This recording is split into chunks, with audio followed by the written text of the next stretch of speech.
en Massachusetts, creció en torno a una enorme fábrica de material electrónico. Al aumentar la competencia, en especial la japonesa, la compañía no pudo sobrevivir.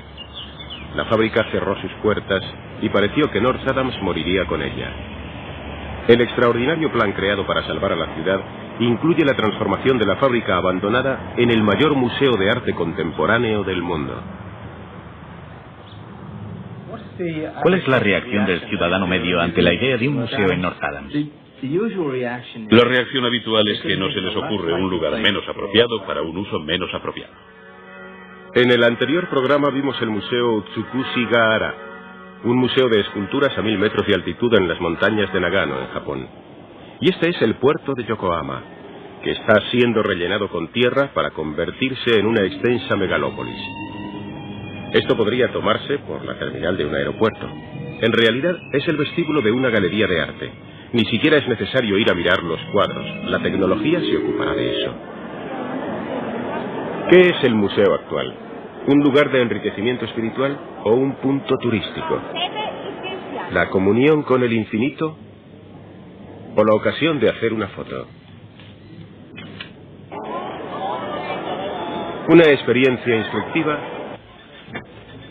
o un centro comercial? Hoy Valores Relativos se ocupa de los museos, pasados, presentes y futuros.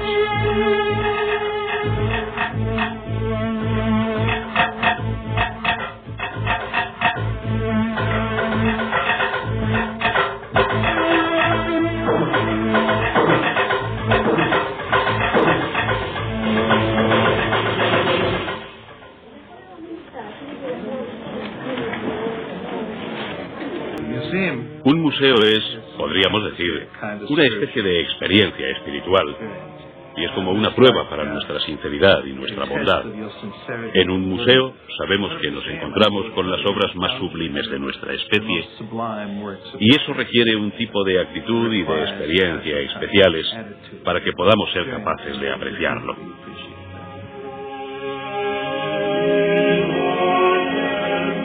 Pero tal experiencia no tiene lugar en los Uffizi de Florencia, ni en el Prado de Madrid, ni en el Louvre de París. Estas gentes están mirando copias modernas de los grandes maestros, que se exhiben en los almacenes Takisamiya de Tokio, junto a la sección de zapatería.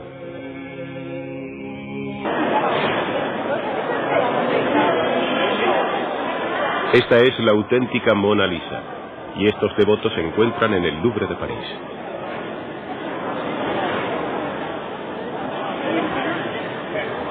El concepto del museo como lugar de culto procede de sus orígenes. Las primeras galerías de arte públicas construidas con esa finalidad adoptaron la forma de un templo clásico. Este es el Altes Museum de Berlín, uno de los más antiguos, construido en 1825. El núcleo de muchas colecciones de los siglos XVIII y XIX estaba compuesto por estatuas griegas y romanas. Los escenarios clásicos resultaban adecuados, pero aquí había un claro mensaje moral. En el Altes Museum las esculturas se alzan sobre unos pedestales muy altos. Los adoradores las contemplan humildemente desde abajo.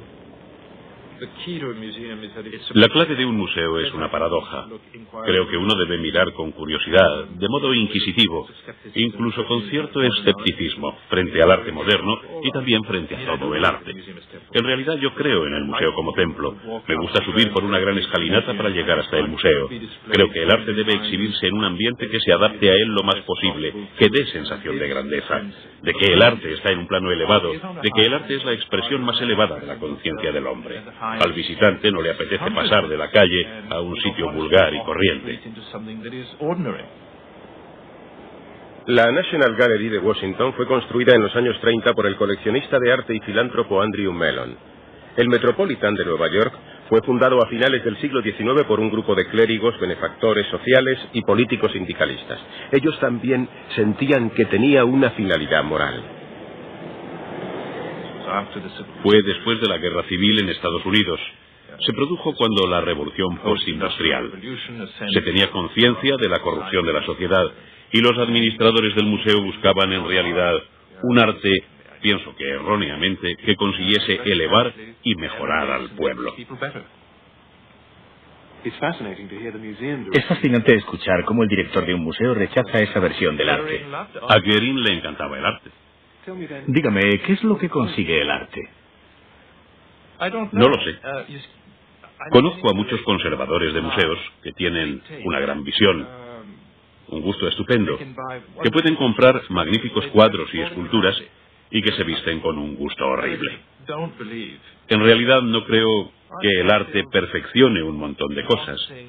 Forma parte de un factor de enriquecimiento, pero no hace mejor a una persona en el sentido que pretendían los creadores del museo. No corrige los males sociales.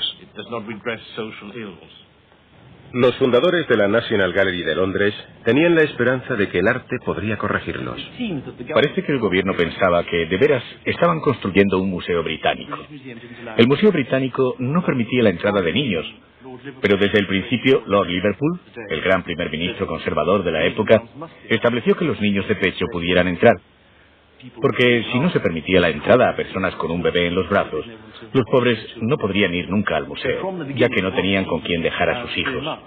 Desde el principio se consideró que el museo pertenecía a toda la población y se consideró que la entrada debía ser gratuita. Una vez en el interior, el mármol de los pilares y los mosaicos del suelo, las paredes cubiertas de damasco oscuro, los pesados marcos dorados, todo ayuda a crear la atmósfera de reverente silencio propia de la iluminación espiritual. Pero ¿se destruye este ambiente de santificación si se quita el decorado?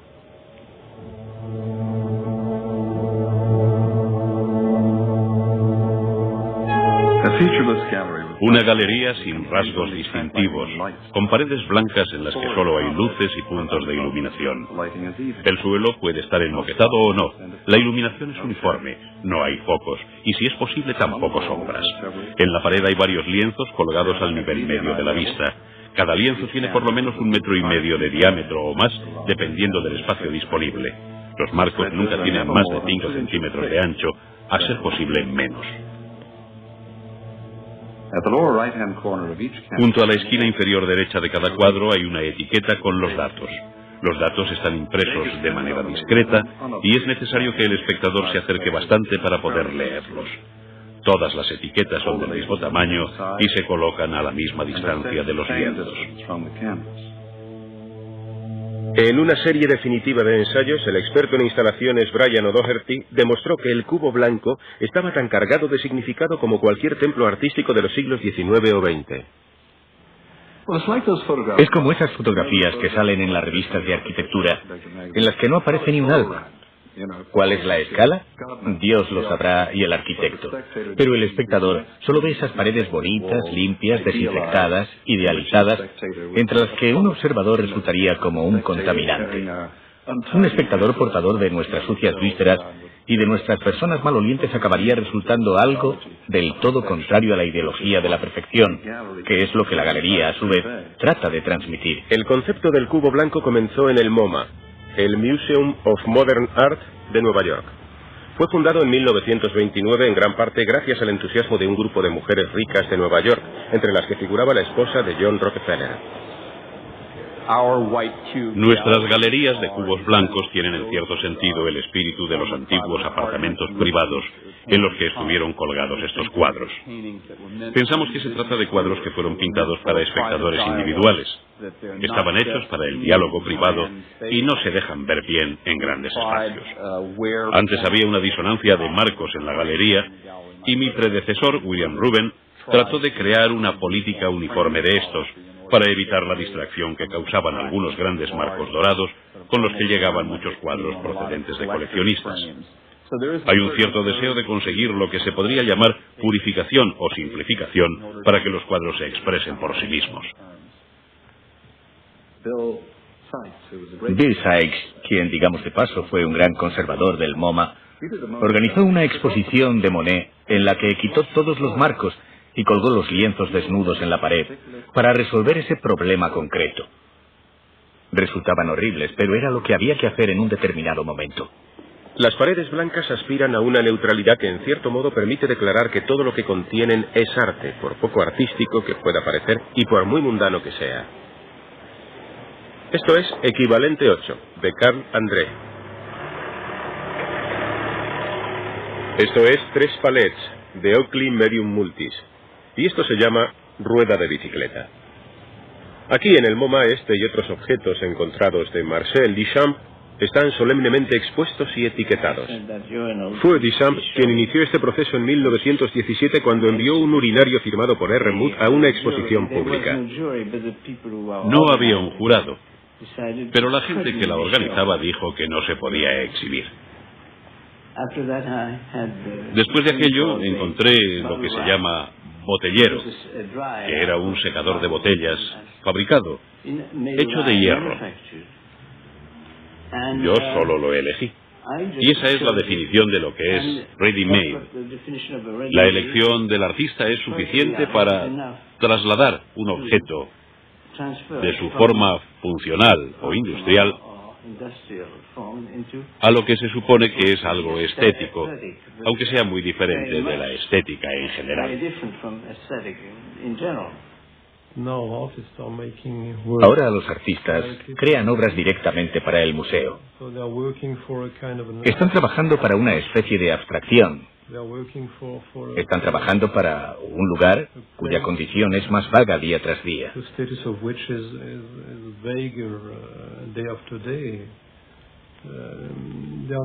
No trabajan para una persona, ni para un gusto o una sensibilidad.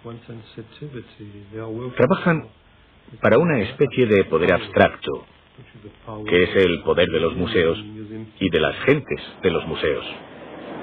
Las autoridades del MoMA declaran incluso que los objetos de diseño son dignos de ser exhibidos en un museo de arte. Aquí se exhiben productos domésticos e industriales, incluso mobiliario de oficina, y los etiquetan y los exhiben como cualquier otro objeto artístico. Cogemos un objeto industrial, por ejemplo un reloj. Eso ha sucedido. Y lo ponemos en un museo. El museo concede a ese reloj el beneficio de las asociaciones de ideas que uno pueda tener con esa clase de autoridad. Por consiguiente, el reloj se puede vender después apoyándose en que es el reloj del museo. Y de hecho así se llama uno de los relojes que tenemos aquí. En Estados Unidos ese es el término que se utiliza para vender el reloj. El diseño de esfera elegido por el Museo de Arte Moderno para su colección permanente. El reloj de museo, zafiro negro. Una interpretación futurista de lo clásico.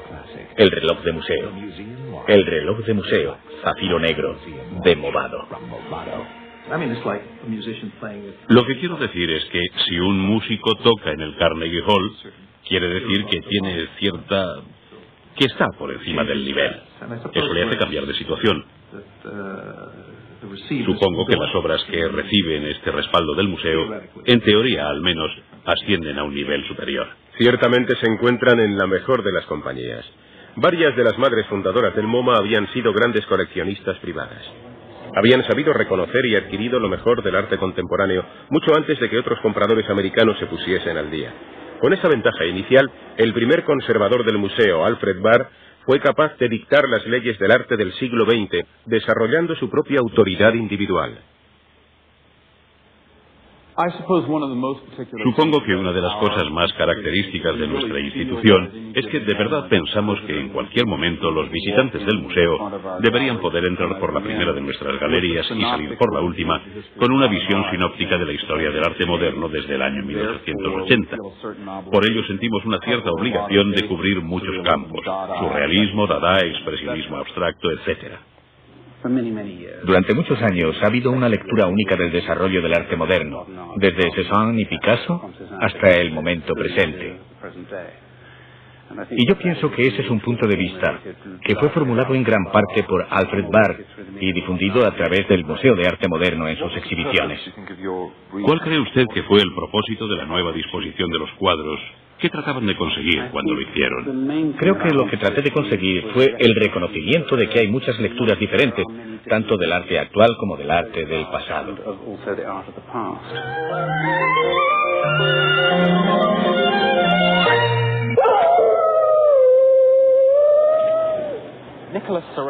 La anunciada redistribución que de los cuadros ha hecho Nicolás Serota ha recibido el nivel de aplauso esperado. Serota no puede equivocarse.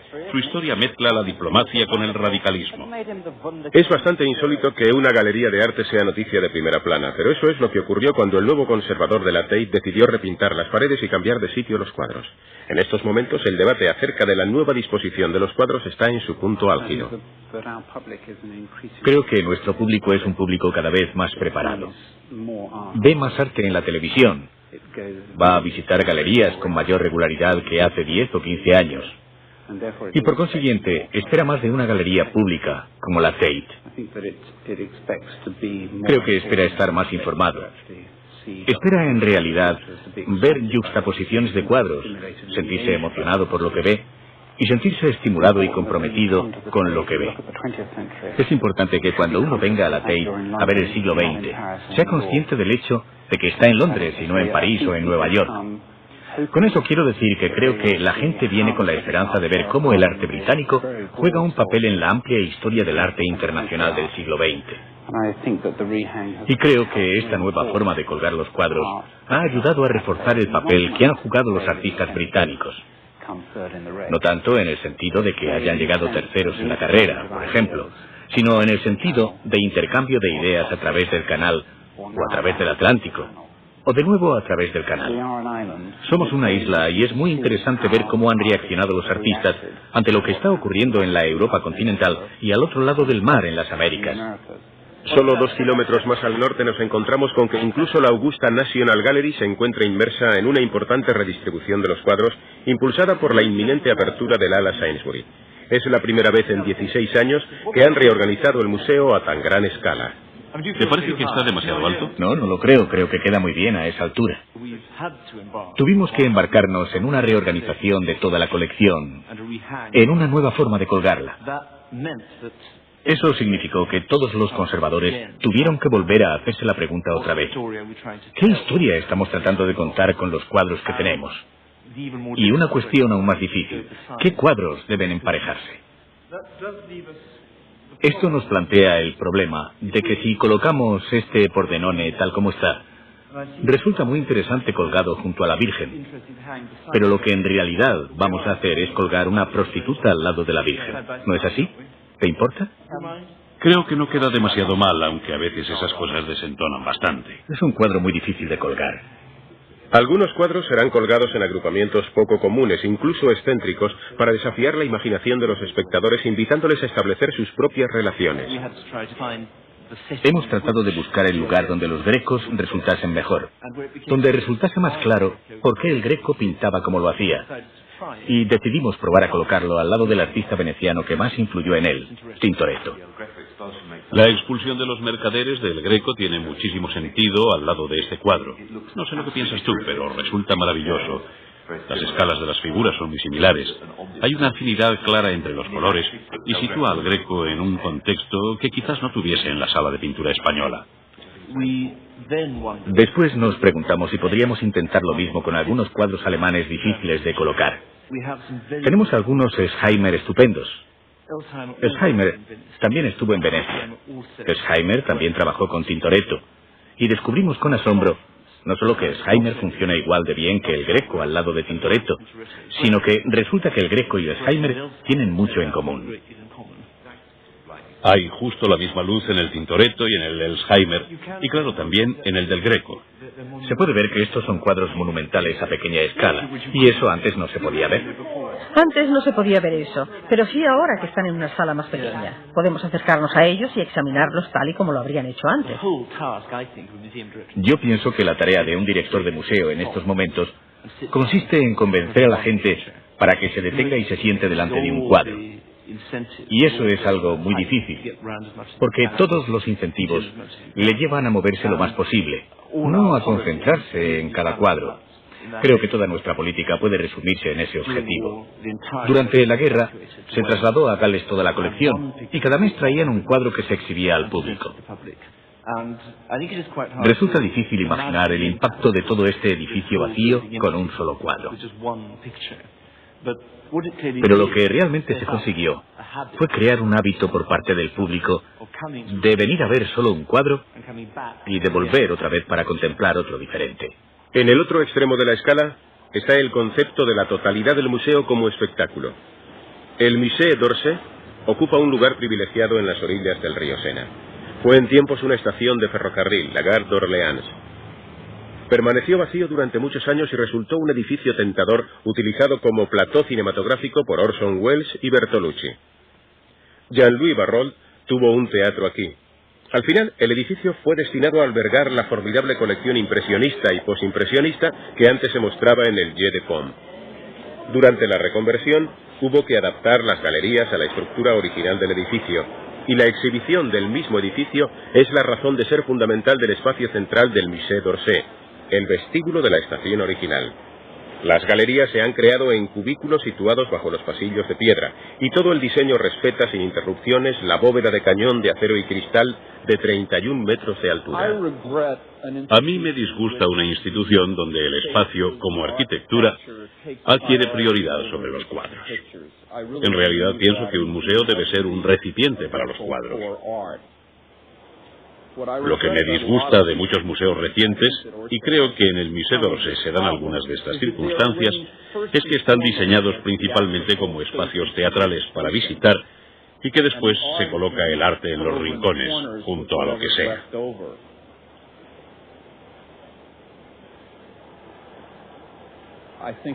Yo creo que en la construcción de museos en los últimos años se ha tendido a pensar que deben ser un monumento desde el exterior, un gran espacio turístico en el interior, y luego han encajado el arte en los huecos que quedaban después de haberse cumplido esas funciones. A mí esto me parece un paso atrás. El Musée d'Orsay se propone convencer a sus visitantes de que algunas áreas del arte del siglo XIX que han sido rechazadas en nuestro tiempo forman parte de la historia y merecen ser tomadas en serio. Aquí se exhiben centenares de esas curiosidades históricas. Para algunos son ejemplos de la corriente popular principal del arte narrativo de la época. Para otros son auténtico kitsch. Desde luego era necesario exhibirlo, pero tal vez en forma de exposición temporal, no como una colección permanente, que se supone que da el punto de vista definitivo sobre nuestro conocimiento y nuestra apreciación de los valores del arte a finales del siglo XX. Creo que eso es equivocado. Los especialistas y los aficionados de una cierta edad aprendieron en su juventud a conocer solo el impresionismo, a amar solo el impresionismo. Sencillamente no conocían el resto. No podemos decir que no les gustase, no lo conocían, no lo veían en los museos. A partir del momento en que se mostró al público el arte no impresionista en un museo como el de Orsay, mucha gente bien intencionada, de buena fe, sintió la tentación de decir: esto es pintura académica, es pintura Pompier. Eso suele ser del todo falso. Ese es el papel del museo, restablecer los valores. Puede que al principio, como en el caso del Musée d'Orsay, haya cierta dificultad para convencer a la gente que no está habituada a reflexionar y a modificar el campo de los gustos. Michel Laclos fue pieza clave en la estrategia del Musée d'Orsay. Formó parte de un plan director gubernamental coordinado y enormemente ambicioso que se inició hace 15 años bajo el mandato de Georges Pompidou. Su objetivo era convertir a París en la capital museística del mundo. El célebre centro Pompidou reemplazó en parte al llorado mercado de Les Halles, pero el extravagante museo futurista se ha convertido en el punto turístico más visitado de Francia, eclipsando incluso a la Torre Eiffel.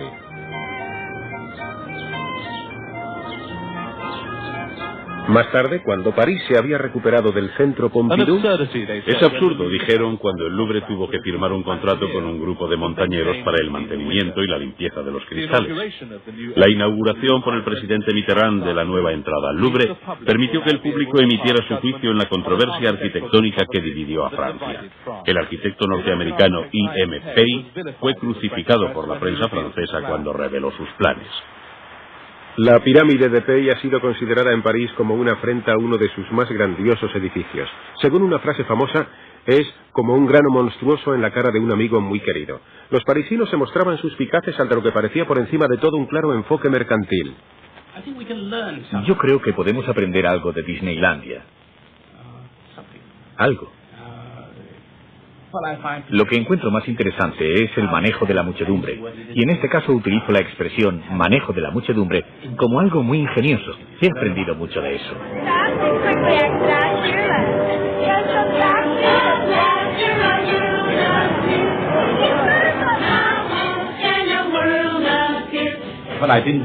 Lo que no quise aprender y sigo sin querer aprender es el enfoque escenográfico del diseño. En su caso se trata de un parque de atracciones y nosotros estamos hablando de museos serios.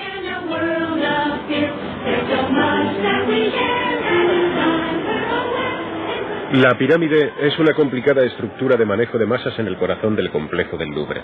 Hay una red de pasillos, escaleras mecánicas y corredores dotados con el último grito en equipos de exhibición visual. Es un enfoque radical, destinado a trastornar a los parisinos tradicionales. Y lo que es peor, ha sido importado por un modernista americano. Siempre me ha interesado la historia de Europa, y cualquier arquitecto occidental, que es lo que soy, debe estar familiarizado con la historia de Europa, y en particular con la de Francia. Yo siempre me he interesado por ella, y he visitado el Louvre no sé cuántas veces antes de que me hicieran el encargo. De modo que es inevitable sentir la historia cuando uno recorre ese viejo edificio llamado el Louvre. Allí se casaron reyes. Napoleón se casó allí. Enrique II patinaba allí y tenía allí animales. Es simplemente una parte de la historia francesa.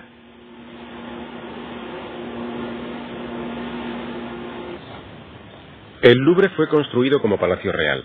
Con el tiempo se convirtió en una amalgama de los estilos y de las pretensiones de muchas épocas, pero en particular de la época de Napoleón I. Su codicia inauguró el que fue discutiblemente el primer museo público que haya existido. Abierto al público con un espíritu de fervor postrevolucionario en 1793, el Louvre se convirtió con rapidez en una de las maravillas de Europa a medida que iba apilando el botín acumulado en la campaña italiana de Napoleón. En 1803, el museo fue rebautizado como Musée Napoleón, aunque no todo el mundo acepta que este fuese su único creador. Para empezar, el museo fue creado mucho antes de Napoleón y mucho antes de la Revolución. La idea del museo procede de la enciclopedia, del siglo de las luces. Desde mediados del siglo XVIII se pensaba en la idea de poner las colecciones reales a disposición del público. Y bajo Luis XVI, que fue el último rey antes de la Revolución, se hizo un estudio museográfico muy preciso, por una parte para ampliar la colección real, para completarla, y por otra parte para presentarla en forma de museo. Tenemos los bocetos, tenemos los dibujos, tenemos los planos para dotar a la gran galería de una iluminación cenital. Hubert Robert hizo una serie de cuadros imaginarios, aunque muy precisos, que eran proyectos sobre todo para la galería principal. El Louvre fue un poco un laboratorio para la museografía. Durante las excavaciones para la pirámide, los constructores desenterraron partes enteras de las murallas del castillo medieval original que estaba rodeado por un foso. Se incluyeron en el circuito turístico. Una vez más, el mismo edificio se convierte en parte de la experiencia del museo. El concepto de la Galería de Arte como atracción turística es rechazado por Gérard Regnier, conservador del Museo Picasso de París.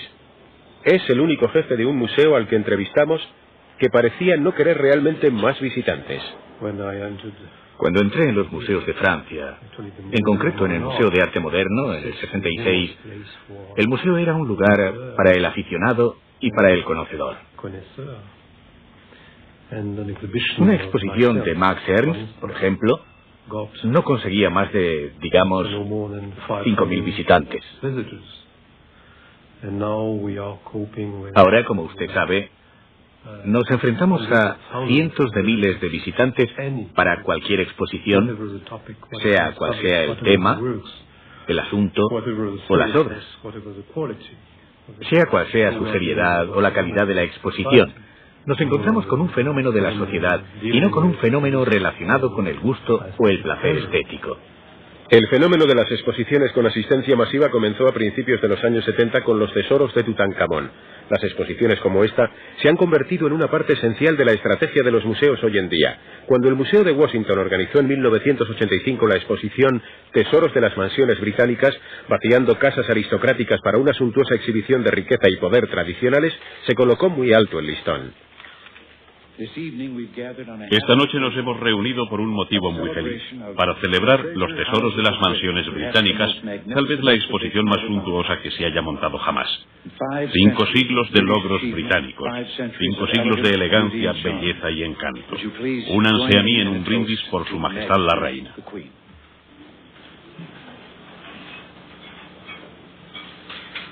Por la reina. Señor presidente, señora Reagan, damas y caballeros, no podemos darles lo suficiente las gracias por su inmensa hospitalidad y por su amabilidad al tenernos aquí esta noche y habernos dado la oportunidad de ver la exposición Tesoros de las Mansiones Británicas, de la que todos estamos orgullosos. Con un relaciones públicas tan destacado, los tesoros de las mansiones británicas estaban destinados a romper todos los récords previos. Pero incluso con estas inmensas recaudaciones de taquilla, todos los grandes museos tienen que seguir luchando con un gran problema: el precio cada vez más alto de las obras de arte.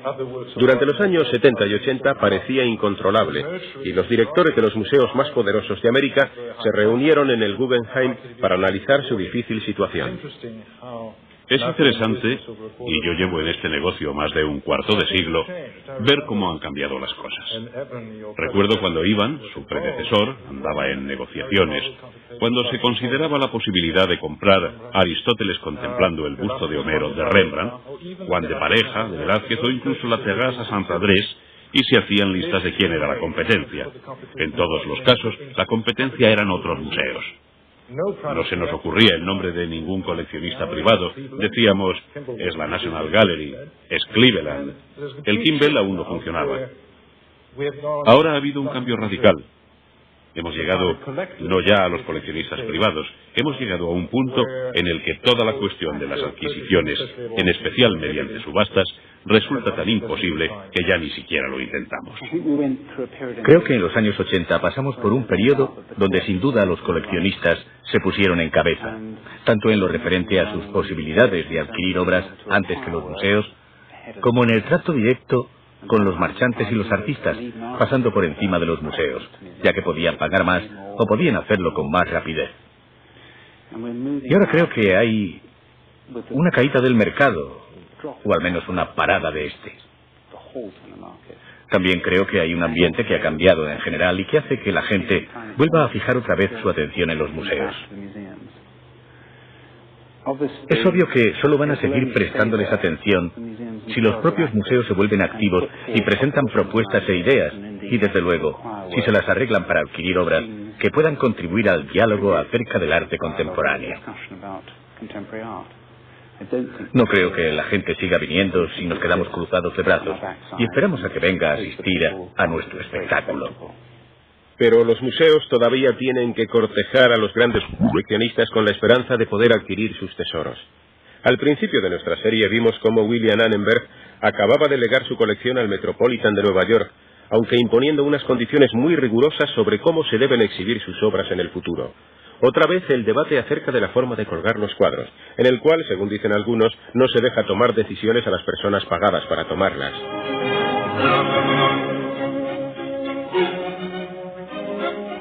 Esto es lo que la beneficencia y las donaciones pueden hacer cuando se llevan a sus últimas consecuencias. La enorme National Gallery de Washington tiene su propia orquesta, un personal de más de 1.100 empleados, y es el único entre todos los museos norteamericanos que recibe un generoso subsidio estatal.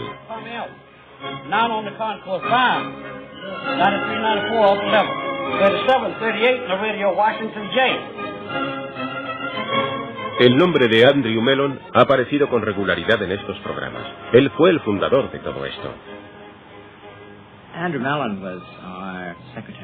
Fue ministro de Hacienda bajo 3 diferentes presidentes, y los jefes de Estado que venían a Washington solían pedirle que les mostrase nuestra Galería Nacional. Él tenía que reconocer en los años 30 que no existía, pero que en su casa tenía unos cuadros muy buenos, por si querían ir a verlos.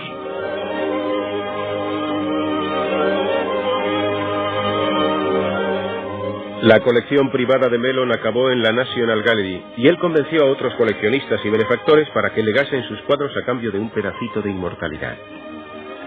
La National Gallery de Londres es el modelo del Museo de Mellon, aunque debido a sus recientes añadidos, la de Washington tiene un enfoque más futurista. Si esta forma piramidal nos resulta familiar, si nos parece encontrar aquí un toque que nos recuerda a los parques y atracciones, es debido a que la arquitectura de la nueva ala este es obra también de I.M. Pei.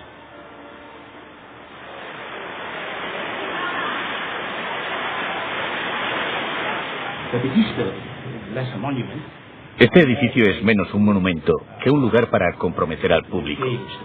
No para intimidar al público, sino para hacer que el público desee pasar más tiempo aquí. En otras palabras, debe ser un edificio que invite a una utilización amistosa. De modo que este edificio tiene que estar diseñado de una forma tal que haga que a la gente joven le interese venir. Si no, se pierde toda su intención. Los jóvenes pasarán aquí 5 minutos y se irán luego al Museo del Aire y del Espacio para ver el módulo lunar. Ese es nuestro problema, que tenemos que empezar a actuar pensando en ese público. Hay otro elemento importante en el nuevo diseño de Pei. Aquí, en la National Gallery, hay una zona comercial de casi 300 metros cuadrados. ¿Se dirigen a un nuevo tipo de amante del arte que se siente más cómodo entre las tiendas que no quedan muy lejos? Esto sucede en todas partes. La cerámica de este escaparate no está en venta. Forma parte de la exposición Picasso del Museo Hakone.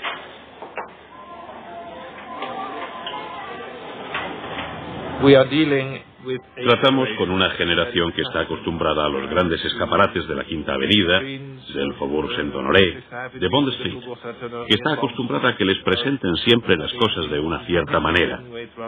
Y si presentamos las obras de arte de un museo de una forma por completo diferente, pensarían que el conservador es muy descuidado por haber colocado las cosas sin más encima de unos pedestales, y eso no nos ayudaría nada. Tenemos la ventaja de contar con una buena luz, así que creo que debemos aprovecharla. Cierto es que las exhibiciones de Philippe de Montebello en el Metropolitan no carecen de espectacularidad. Estas piezas están en el ala Rockefeller, de arte primitivo. Los objetos están iluminados por un solo punto de luz, como si estuviesen en un escenario o en un escaparate de Harrods o de Neiman Marcus. Hay algo en el hecho de subrayar un objeto con la luz que en cierto sentido lo realza. Si lo hemos destacado como excepcional, no veo por qué no hacerlo, siempre y cuando se haga dentro de los límites del buen gusto, haciendo que el objeto aparezca de la mejor forma posible. ¿Es esa la forma en que los escaparates de los grandes almacenes han entrado en los museos? En los últimos 30 años, yo diría que los museos han tomado prestadas y con mucho éxito muchas de las técnicas de escaparatismo de los grandes almacenes, y muchos de los primeros diseñadores de exposiciones que hay en los Estados Unidos proceden de ese mundo. Naturalmente, el Metropolitan ofrece solo el tipo de comercio más elevado. Incluye una edición limitada de litografías de Roy Lichtenstein a un precio especial para socios. En otras partes de la tienda se fomenta conscientemente la confusión entre los objetos de arte expuestos y los productos destinados a la venta.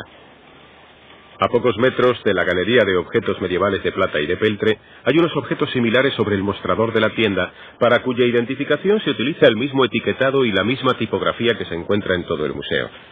En este caso, se trata de una bandeja merovingia del siglo IV o V, apta para ser utilizada en el horno o en la mesa. En algunas ocasiones hemos caído en excesos. Recuerdo cuando hicimos la exposición de Van Gogh en Arles.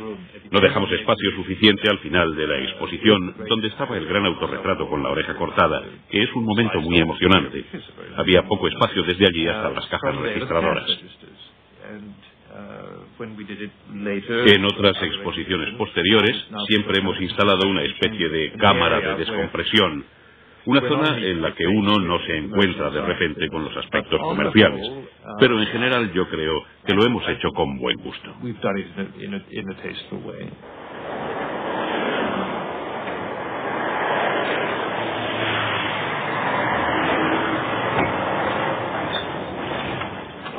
La viabilidad comercial es la cuestión clave para el proyecto MAS MoCA de North Adams, Massachusetts. Si el complejo museístico va a devolverle la vida económica a un pueblo entero, es necesario que los números cuadren. Esto, y no tanto la cuestión del arte, es el problema actual del planificador del museo, Joseph Thomson. El Massachusetts Museum of Contemporary Art es un museo que no se parece a ningún otro. Estamos integrando conscientemente funciones culturales y comerciales en puntos situados por todo el museo, de una forma que creo que va más allá que todo lo que se ha hecho antes. No tratamos de crear una burbuja cultural. No va a ser un gueto artístico en un extremo del edificio y una especie de galería comercial en el otro. Habrá lo que esperamos que sea un paso natural del tráfico de visitantes para facilitar la circulación y para ofrecer más amenidad. Y también para incrementar los ingresos de la zona comercial, tan importantes para la propia existencia del museo. Es el lenguaje del comercio y de la economía, y en realidad el proyecto solo se inició después de un exhaustivo estudio de su viabilidad. Los volúmenes de este estudio alcanzan 1 metro de altura. Lo realizó el asesor financiero Dick Bones. ¿Cuál es la reacción del ciudadano medio ante la idea de un museo en North Haven? La reacción habitual es que no se les ocurre un lugar menos apropiado para un uso menos apropiado. Y eso lo esperábamos. Debo decir que esa fue mi reacción inicial hasta que comprendí mejor el negocio. Supongo que eso habrá tenido ciertas implicaciones en la redacción de su informe. El estudio es políticamente sensible, puesto que el Estado va a subvencionar el proyecto con unos 30 millones de dólares. Y las cuestiones que se van a plantear van a ser muy duras. ¿Funcionará realmente? ¿Quién va a venir? ¿Por qué van a venir? Y tal vez la más importante, ¿tendrá un impacto económico sobre la región? Que es el motivo por el cual pusieron el dinero. A pesar de los enormes costos del proyecto, no existe un presupuesto para la adquisición de una colección permanente. Mas MoCA espera atraer a los grandes coleccionistas para que les presten sus tesoros. Esta es la única obra de arte instalada hasta ahora, una escultura contemporánea. ¿Atraerá esto a las masas? Dice usted también en el estudio que el arte contemporáneo despierta menos interés que otras formas artísticas. Sí. Para determinar este factor hicimos encuestas preguntando al público qué le atraería a este lugar, especificando que se trataba de más MoCA y que se exhibiría arte contemporáneo. ¿Qué efecto produciría el arte contemporáneo frente a Norman Rockwell, por ejemplo, o algo por el estilo, que suele atraer a masas más grandes? Atraería a menos visitantes que otro tipo de arte, pero de todos modos sería un número importante. ¿Suele visitar usted los museos? No mucho. Me gusta el arte contemporáneo, pero no voy mucho a los museos. Entonces su observación de que despertaría menos interés no fue una reacción personal. No, contratamos a un asesor museístico para que nos hiciese algunos trabajos. Hicimos encuestas en 6 o 7 museos de todo el país para comprobar lo que atraía a la gente. También hicimos encuestas en Massachusetts. Tal vez otro atractivo serían los edificios de utilización amistosa. Uno de los arquitectos contratados aquí es Robert Venturi, que es noticia en Gran Bretaña por su controvertida ampliación de la National Gallery. Esto es un complejo irregular de edificios industriales nobles a su manera. Son edificios muy interesantes en muchos aspectos, pero no dicen simbólicamente, ni en términos de escala, soy un museo. Así que hemos disfrutado utilizando una representación de una chimenea industrial, de cuyo extremo sale una representación del humo, y en el humo está escrita la palabra arte. La asociada de Venturi, Denise Scott Brown, es la responsable de las tiendas integradas en el complejo Más MoCA.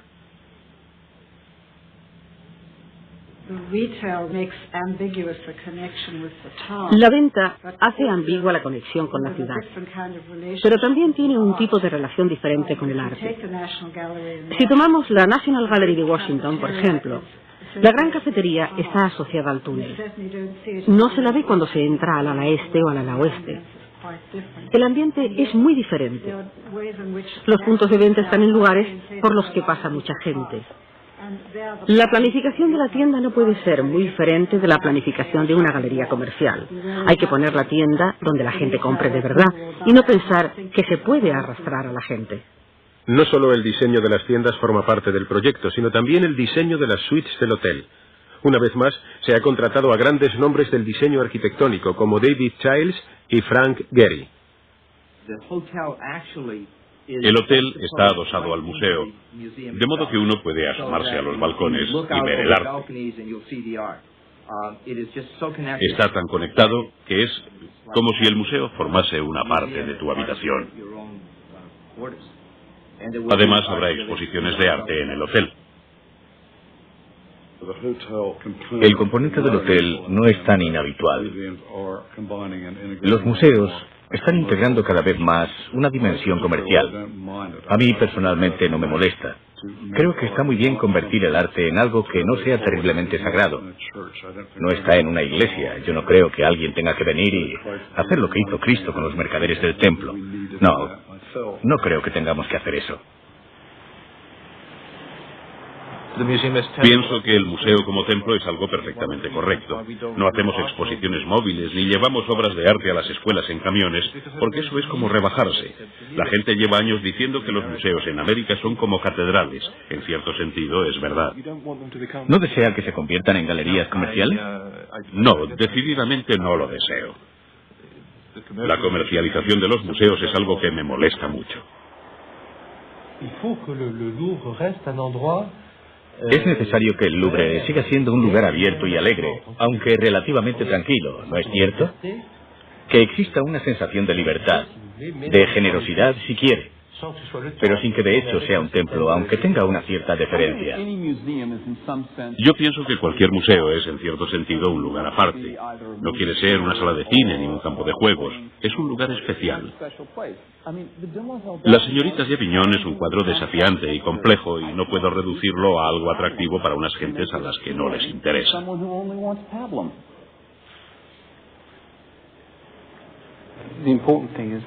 Lo importante es que el arte debe resultar accesible, y ni las cajas blancas ni las iglesias son tan accesibles como yo desearía que fuese la Tate.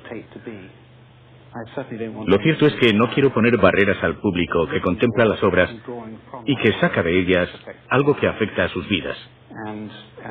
Pero tal y como están las cosas en estos momentos, hay que subir por una escalinata para llegar hasta la Tate.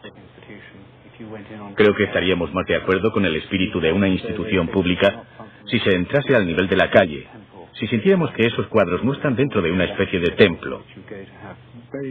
El museo debería ser un lugar al que se acude para tener muchos tipos de experiencias.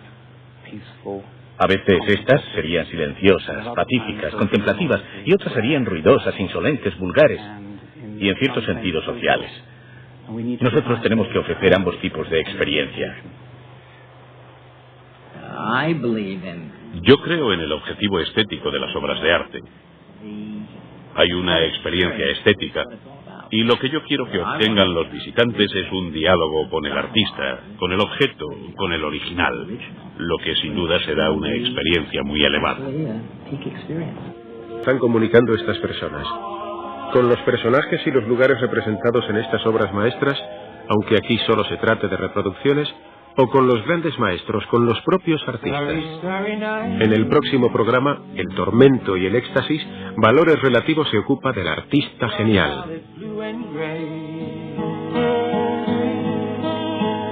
Look out on a summer's day, with eyes that know the darkness in my soul, shadows on the hills,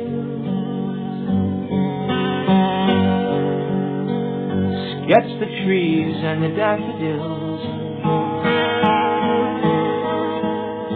catch the breeze and the winter chills, in colors on the snowy linen land. Now I understand. Este verano vas a vivirla.